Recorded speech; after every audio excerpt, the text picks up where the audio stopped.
Recently, in the Nuthouse, the Lord Gill Jesus introduced some confusion which I had not noticed before. How could I have missed this? But anyway, they're talking about the radio traffic, the police radio traffic regarding the stopped truck that Julianne Mercer noted that she saw somebody take a gun case out of and carry up to the overpass. And the radio traffic here is a bit confusing, and I think Gill Jesus is confused here. Here he says, according to her, he's talking about Mercer, she said the truck had air conditioning on it. And but the transcript of the Dallas police radio broadcasts indicate that the truck was an Air Force truck.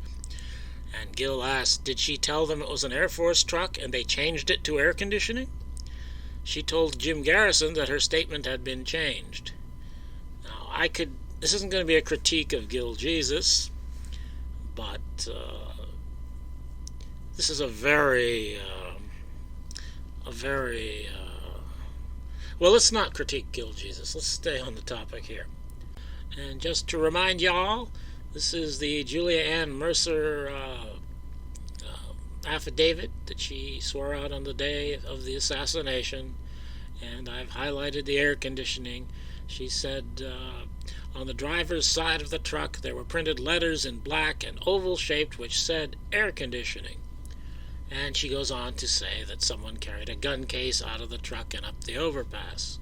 And of course the president was shot from the overpass, so that is significant. And by the way, I think we should disregard everything else she ever said after this. I don't believe what she said after this. I don't know what's going on in her pretty little head. But in the affidavit, I think she tells a clear and true story. And when she contradicts the affidavit, I think she's making up stuff. But let's get back to this. Now, getting to one of the transcripts of this event regarding the stopped truck at the triple overpass on the radio begins at 11:07 a.m. when Patrolman Murphy calls in. And Patrolman Murphy is obviously the police officer that is handling this incident. And starting at the top here, outside of the red box, Patrolman Murphy says, could you send a city wrecker to the triple underpass just west of the underpass on Elm to clear a stalled truck from the route of the escort? 10-4. And he doesn't say anything about the air conditioning. That's not said on the radio.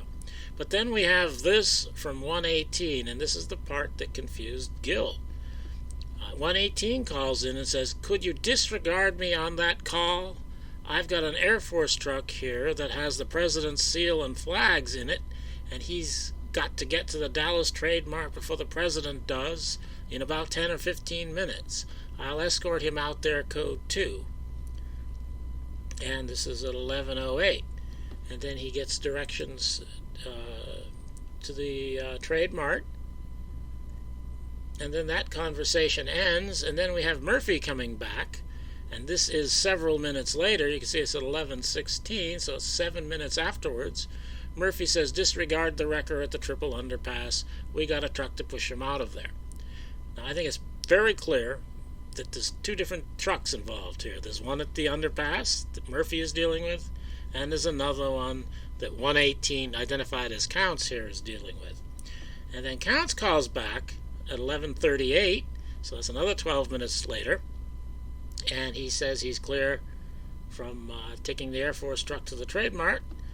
And then there are no more calls for 118 after 11:38 for the whole day, or at least for the whole day that we have transcripts from. So these are two different events. Murphy is handling the truck that Mercer saw, and 118 Counts is doing something else. But the thing about Counts that doesn't make sense here is he's asking if he could disregard a call. What that means is that he's just been called to do something, and he's got something else he's got to do here. He's got to escort the Air Force truck. And the trouble is that he got no call. There's no call on the radio here. This transcript goes back to 10 a.m., And if he's asking if he can disregard a call, then that means that call had to be fairly recent, like within the last minute or two. And there's no call on the transcript. So this doesn't make sense. And this is why I'm not satisfied with criticizing Gil Jesus for misunderstanding it. Something's wrong with this. It doesn't make sense because he's disregarding a call that doesn't exist. And he's got an Air Force truck, and there's an air conditioning truck. So it makes me wonder if something funny's going on here. And we have more weirdness in addition to that. This is the day, 2 days later, just after Lee Oswald was shot in the basement. We have somebody using the same number, 118, but he's identified as a different officer. He's now Patrolman Odell. So on the day of the trucks, the day of the assassination, 118 in the transcripts is said to be Patrolman Counts. But on the day that Oswald shot, 118 is said to be Patrolman Odell. And this is not the way the numbers work. The police officer stays with his number from day to day. It doesn't change from day to day. Now, it may be, eventually if they change their jobs, they will change numbers. But I think it's very unlikely that he got a new job over the weekend or during the weekend and then is using, someone else is using his number. So I think there's a lot of weirdness to this event. And now there's a transcript online said to be made by Captain Bowles, a police officer. And this is his, I can't read it right now, but you can read it there, and you can go online and read this thing for yourself. I think it's a genuine item. I think it's genuinely by Captain Bowles. He was, I forget his job, but he had something to do. He was a supervisor sort of person regarding the radio communications, and he was the expert that the HSCA went to explain the radio system to them. And he has a transcript which covers some of the time of that other transcript I was just looking at. And you can see in the bottom left-hand corner here that the transcript provided by Bowles here starts at 11:42 a.m. on the day of the assassination. And 118 appears in the Bowles transcript in a place that it appears in no other transcript. That is at 11:46. 118 says 118 received. And just prior to that we have 104, who happens to be Patrolman Valentine, who happens to be the police officer who drove Gerald Hill to the Texas School Book Depository building in response to the president's shooting. But anyway, we'll just call him 104 for this. 104 comes on. He says, "I'm clear. I'll handle that prisoner." And dispatcher says 10-4, it'll be H.L. Green, Maine and Irvay, 104.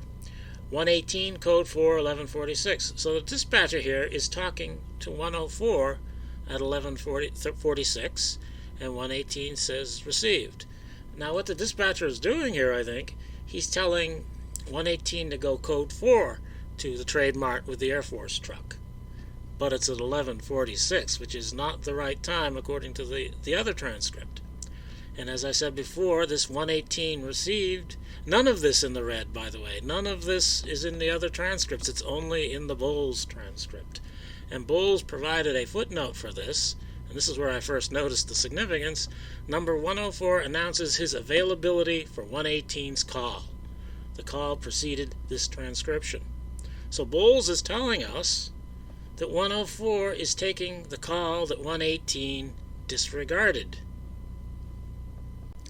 And the only call that can be is the Air Force truck call, because there's nothing else on the transcripts. 118 does nothing else but handle that Air Force truck. But the trouble with that is he handled the Air Force truck, or at least his call was disregarded at 11:08 according to one transcript. But according to the Bowles transcript, that call was disregarded at about 11:46, maybe 11:45, but it's not even on the Bowles transcript, which goes back to 11:42. It couldn't be 4 minutes later that 104 is taking that call. This call had to have been disregarded in relation to the Bowles transcript, at least, at about 11:45 or 11:46, and yet it's in the wrong place. It's 38 minutes too early. How can that be? And here I've got the two transcripts side by side.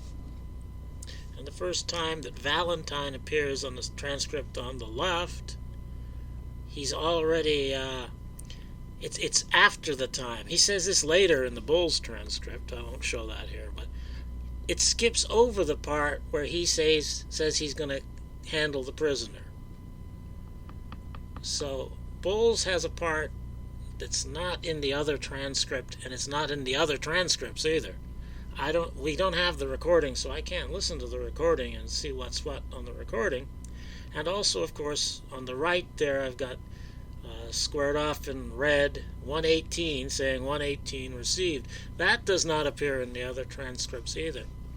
So it looks to me what's going on here is this 118 incident with the Air Force truck occurred around, or the call anyway, occurred around 11:45, 11:46, and for some reason it was moved either on the recording or in the transcripts. It was moved to coincide with the time of that truck being stopped under the underpass. And I think probably the motivation to do that was what we see here with Gil Jesus. It causes confusion. You conflate the two trucks. You think that Julianne Mercer is really talking about the Air Force truck, but really she's talking about the air conditioning truck, which had somebody with a gun in it that brought it up to the overpass, which was where the president was shot from. The Coverup people know that's what happened, and so they're trying to confuse this issue. They're trying to make it so that you can, like Gil Jesus here, though I think Gil Jesus is implying that the Air Force might be involved with the assassination. I don't think that was the intent, but I think the intent was to confuse this issue of the air conditioning truck so that anybody reading this would think, well, Julianne Mercer probably saw an Air Force truck. And, of course, the Air Force wouldn't be murdering the president. So I think the transcript was messed with so that we would be confused, or anybody reading this would be confused about the trucks. We would think that it was an Air Force truck, and it wasn't the truck delivering the gun that shot JFK from the overpass. Oh, before I end the video, I just wanted to get back to this, what is said about the Air Force truck. 118 says it's an Air Force truck that has the president's seal and flags in it, and he's got to get to the Dallas Trade Mart before the president does. I don't think this even means that the presidential seal is on the truck. It might not even say Air Force on the truck. I don't know what it says on the truck. But what he's talking about here is the presidential seal that it probably is going to be put in front of the president when he speaks at the Trade Mart. So, and I think that with the time, this is interesting too, because he says he's got to get to the Dallas Trade Mart before the president does in about 10 or 15 minutes. Well, at 11:07, he's got way more than 10 or 15 minutes. I don't know exactly. I think the president is scheduled to be there at 12:30, I think. So he's got an hour and a half almost here. And 40 minutes later, about 40 minutes later, when we have the actual time of this call, I think, he would be feeling the heat a little more, because 10 or 15 minutes then is going to get him there about noon. So he wants a half an hour to set up, maybe. I think that makes more sense with the timing, too, and I think that's another indication that this call was removed from its original time in the transcripts, that it was somebody messed with the transcripts and they moved this call to make it earlier than it actually was, when he wouldn't have been so rushed as it appears here. Okay, now I'm done.